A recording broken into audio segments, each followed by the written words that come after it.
സ്വകാര്യ വിവരങ്ങൾ അത് എത്രത്തോളം സുരക്ഷിതമാണ്? ഡിജിറ്റൽ ലോകം വികസിക്കുമ്പോൾ ഡേറ്റ ചോർച്ചയുടെ ഭീഷണിയും അത്ര കണ്ട് വലുതാവുകയാണ്. ഇന്ന് രാജ്യത്ത് വലിയ ചർച്ച ആയിരക്കണക്കിന് ആളുകളുടെ വ്യക്തിഗത വിവരങ്ങൾ എങ്ങനെ പുറത്തായി എന്ന ആരോപണമാണ്. ആരുടെ പിഴവാണെന്നാണ്, ഇതെങ്ങനെ സംഭവിച്ചു എന്നാണ്, ഇതിന് പിന്നിൽ സാങ്കേതിക പിഴവോ അതോ സുരക്ഷാ വീഴ്ചയോ എന്നാണ്. ഹൈ5ഉം ഈ കാര്യം തന്നെ പരിശോധിക്കുകയാണ്. പിഴവോ വീഴ്ചയോ?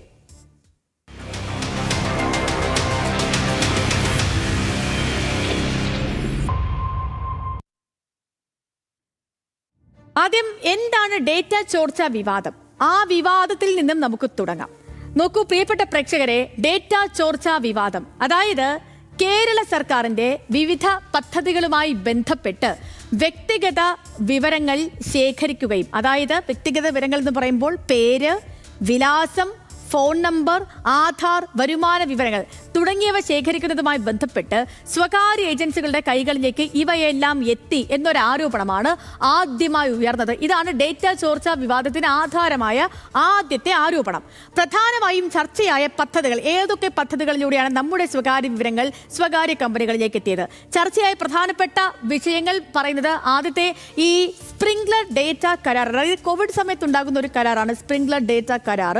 രണ്ടാമത്തേത് ക്ഷേമ പദ്ധതികളുടെ ബെനിഫിഷ്യറി ഡേറ്റ, അതുമായി ബന്ധപ്പെട്ടുള്ളതായിരുന്നു. മൂന്നാമത്തേത് വിവിധ ഗവേണൻസ് പ്ലാറ്റ്ഫോമുകളിലൂടെ ശേഖരിച്ച വിവരങ്ങളായിരുന്നു.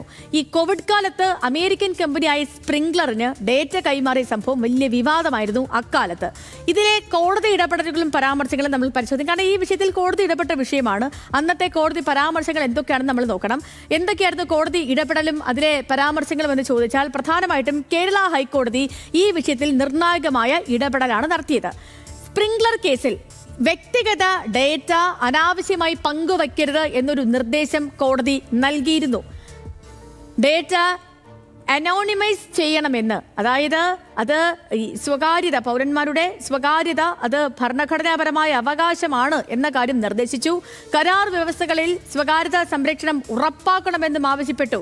കോടതി പരാമർശങ്ങളിൽ പ്രധാനമായിട്ടും പറഞ്ഞത് നമ്മൾ ഈ കാണുന്നത് പോലെ പൗരന്മാരുടെ സ്വകാര്യത അത് ഭരണഘടനാപരമായ അവകാശമാണെന്നാണ്.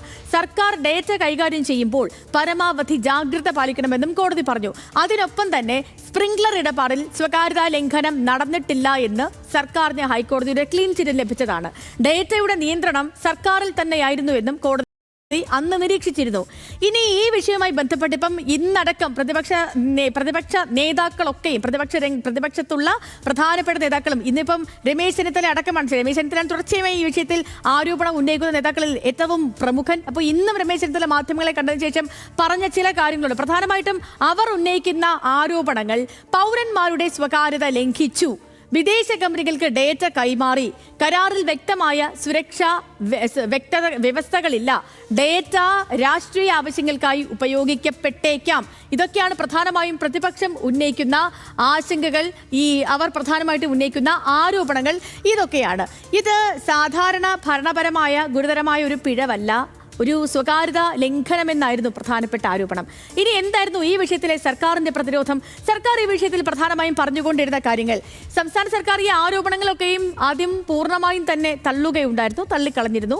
സർക്കാരിന്റെ പ്രധാനപ്പെട്ട വാദങ്ങൾ, ഡാറ്റയുടെ ഉടമസ്ഥാവകാശം അത് സർക്കാരിനായിരുന്നു, ഡാറ്റ ഇന്ത്യക്ക് പുറത്തേക്ക് മാറ്റിയിട്ടില്ല, സുരക്ഷാ മാനദണ്ഡങ്ങൾ പാലിച്ചിരുന്നു, പ്രതിപക്ഷം രാഷ്ട്രീയ മുതലെടുപ്പ് ഈ വിഷയത്തിൽ നടത്തുകയാണ് എന്ന കാര്യമാണ് പ്രധാനമായിട്ടും സർക്കാർ ഉന്നയിച്ചത്. ഡേറ്റയുടെ ഒരു ദുരുപയോഗം നടന്നിട്ടില്ല, എല്ലാം നിയമാനുസൃതമായ നടപടികളായിരുന്നു എന്നാണ് സർക്കാരിന്റെ അപ്പോഴത്തെയും ഇപ്പോഴത്തെയും വിശദീകരണം. പ്രിയപ്പെട്ട പ്രേക്ഷകരെ, ഈ വിവാദങ്ങൾ ഉയർത്തുന്ന ചില ചോദ്യങ്ങൾ കൂടിയുണ്ട്. ആ ചോദ്യങ്ങളാണ് ഇനി ഹൈ5 ഉന്നയിക്കുന്നതും. സർക്കാർ ഡേറ്റ കൈകാര്യം ചെയ്യാൻ നിലവിലെ നിയമങ്ങൾ മതിയോ? പൗരന്മാർക്ക് അവരുടെ ഡേറ്റ എങ്ങനെ ഉപയോഗിക്കപ്പെടുന്നു എന്ന് അറിയാനുള്ള അവകാശം ഉറപ്പാക്കിയിട്ടുണ്ടോ? സ്വകാര്യ ഏജൻസികൾക്ക് ഡേറ്റ നൽകുമ്പോൾ അവ പരസ്യപ്പെടുത്താറുണ്ടോ?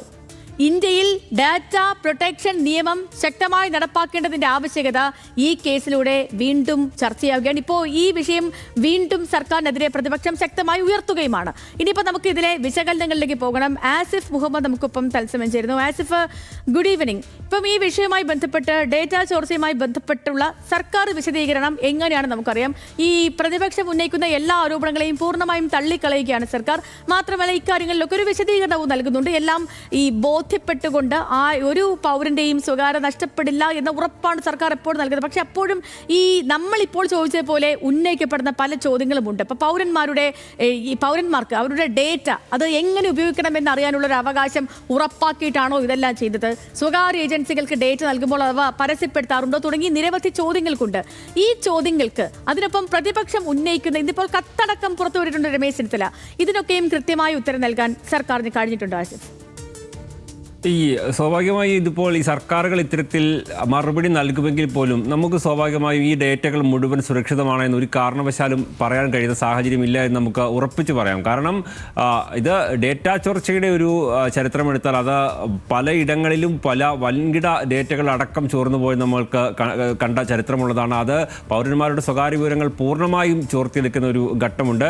നമ്മൾ മനസ്സിലാക്കേണ്ട പ്രധാനപ്പെട്ട ഒരു കാര്യം, നമ്മളുടെ ജനനം മുതൽ തന്നെ ഇപ്പോൾ നമ്മളുടെ സ്വകാര്യ വിവരങ്ങൾ ശേഖരിക്കപ്പെടുന്നുണ്ട് എന്നുള്ളത് ഏറ്റവും പ്രധാനപ്പെട്ട ഒരു കാര്യമാണ്.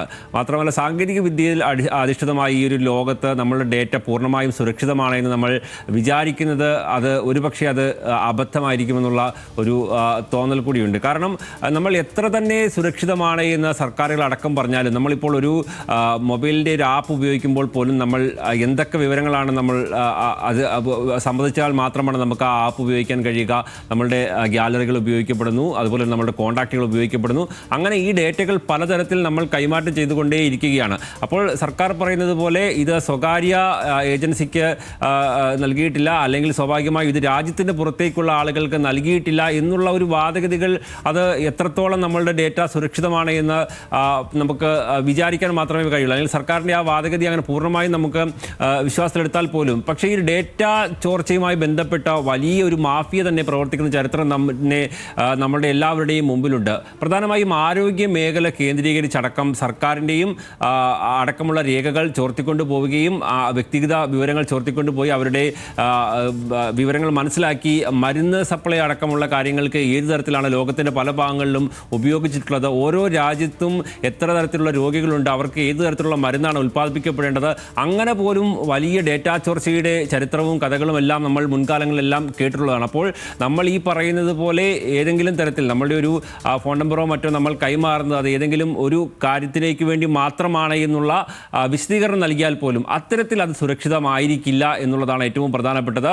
അതിന് നമ്മുടെ രാജ്യത്തെ ഈ നിയമങ്ങൾ എത്രത്തോളം മതിയാവും എന്നുള്ളൊരു ചോദ്യം തന്നെയുണ്ട്. നിലവിലെ സാഹചര്യത്തിൽ അത് ഈ മേഖലയുമായി ബന്ധപ്പെട്ടുള്ള വിദഗ്ധരടക്കം അഭിപ്രായപ്പെടുന്നത് നമ്മളുടെ ആധാർ ഡേറ്റ പോലും പൂർണ്ണമായി സുരക്ഷിതമാണ് എന്ന് നമുക്ക് പറയാൻ കഴിയില്ല. അങ്ങനെ വ്യക്തിഗത വിവരങ്ങൾ ചോരാൻ കഴിയുന്ന നിരവധി സാഹചര്യങ്ങൾ നമ്മളുടെ രാജ്യത്ത് പല മേഖലകളിൽ നിലനിൽക്കുന്നുണ്ട്. നമ്മൾ ആധാറിൻ്റെ അടക്കമുള്ള കാര്യങ്ങൾ ചില നമ്മളുടെ ഒരു ഡെബിറ്റ് കാർഡോ ക്രെഡിറ്റ് കാർഡോ ഒക്കെ എടുക്കുമ്പോൾ പോലും നമ്മളുടെ ആധാറിൻ്റെ രേഖകൾ അടക്കം സ്വകാര്യ ഏജൻസികൾക്കടക്കം കൈമാറപ്പെടുന്ന ഘട്ടമുണ്ട്. അങ്ങനെ സ്വാഭാവികമായും പല ഘട്ടങ്ങളിലൂടെ അത് കൈമാറ്റപ്പെടുകയും അത് പൂർണ്ണമായും സുരക്ഷിതമാണ് എന്നുള്ള അവകാശവാദങ്ങളെ നമ്മളുടെ നിലവിലുള്ള നിയമങ്ങൾ വെച്ച് നമുക്ക് പറയാൻ കഴിയില്ല എന്നുള്ളതാണ് ഇതുമായി ബന്ധപ്പെട്ടുള്ള വിദഗ്ധർ തന്നെ അഭിപ്രായപ്പെടുന്നത്. അതുകൊണ്ട് കൂടുതൽ കർശനമായ നിയമങ്ങൾ കൊണ്ട് മാത്രമേ നമുക്ക് ഇത് ഒരു പരിധിയെങ്കിലും വരെ അതിജീവിക്കാൻ കഴിയുകയുള്ളൂ എന്നുള്ളതാണ് സേതുവിൽ ഏറ്റവും പ്രധാനപ്പെട്ടത്. അപ്പോൾ പോലും ഈ ഒരു സാങ്കേതിക വിദ്യ അധിഷ്ഠിതമായ ഒരു ലോകത്ത് അത് പൂർണ്ണമായും നമുക്കത് നമ്മളുടെ എല്ലാ സ്വകാര്യ വിവരങ്ങളും സേഫാണ് എന്ന് വിചാരിക്കാനും കഴിയില്ല എന്നുള്ളതാണ് ഒരു വാസ്തവം. അപ്പോൾ സർക്കാർ നൽകുന്ന വിശദീകരണം അത് എത്രത്തോളം നമുക്കത് വിശ്വാസത്തിലെടുക്കണമെന്ന് ചോദിച്ചാൽ അത് പൂർണ്ണമായും നമുക്ക് വിശ്വാസത്തിലെടുക്കാൻ കഴിയില്ല. കാരണം ഈ ഡേറ്റ ചോരാനുള്ള സാധ്യത വളരെ കൂടുതലാണ് എന്നുള്ളതാണ് ഏറ്റവും പ്രധാനപ്പെട്ടത്.